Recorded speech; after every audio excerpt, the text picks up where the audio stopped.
Денеска православната црква ги празнува преподобните маченици Јован и другите од манастирот на Светиот Сава освештен крај Ерусалим и светата маченичка Фотина.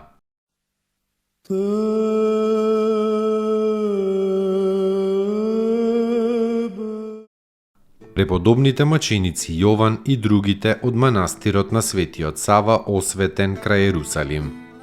Овој славен манастир посетуван и од Светиот Сава српски и даруван од неколку српски владари и ден денешен постои. Повеќе пати е напаѓан од дивите Арапи, ограбуван и пустошен, но со промислата Божја секогаш е обновуван и до ден денешен сочуван. Во времето на царувањето на Константин и Ирина бил нападнат од арапите и ограбен. Монасите не сакале да бегаат, туку советувајќи се со својот игумен Тома рекле: "Ние избегавме од светот во оваа пустина заради љубовта Христова. Срамота е да бегаме од пустината од страв од луѓето. Ако бидеме убиени тука, ќе бидеме убиени поради љубовта кон Христа, поради кого и сме дошле тука да живееме." И така одлучувајќи ги дочекале ненаоружани, наоружаните арапи, како јагниња волците. Арапите, некои од нив со стрели ги умртвиле, а некои ги затвориле во пештерата на Светиот Сава, па запалиле оган на влезот, та со чадот ги задушиле. И така мнозина од нив завршиле како маченици заради Христа и се преселиле во царството на оној кого го љубеле и заради чија љубов изгинале.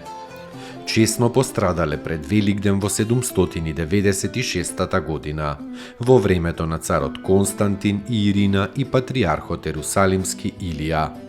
Но набргу дивите напаѓачи ги стигнала праведна казна. Враќајќи се во своите шатори, тие се раскарале и во взаимната борба сите изгинале. Тоа се случило во 796 година.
Светата маченичка Фотина.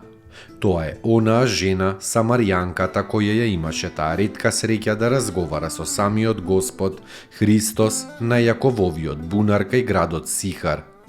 Поверувајќи во Господа, таа потоа пошла да го проповеда неговото евангелие со своите два сина, Виктор и Јосија, и со 5 сестри, Анатолија, Фота, Фотида, Параскева и Кирникија. Дошле во Картагина во Африка, но биле тужени и во Рим доведени во времето на царот Нерон и во самица биле фрлени. Со Божјата промисла, ќерката Неронова, Домнина, дошла во допири со светата Фотина и од неа била обратена во верата Христова. По самувањето сите пострадале заради Христа.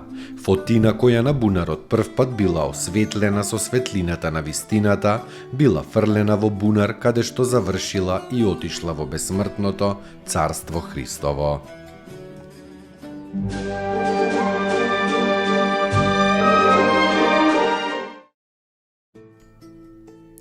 Поуки од светите отци. Оној што верува дека ништо не се случува без Божјата промисла која управува со светот, се чувствува добро, слободно и спокојно, оставајќи му на Бога да го направи она за што тој немал сила. Митрополит Антони Блум.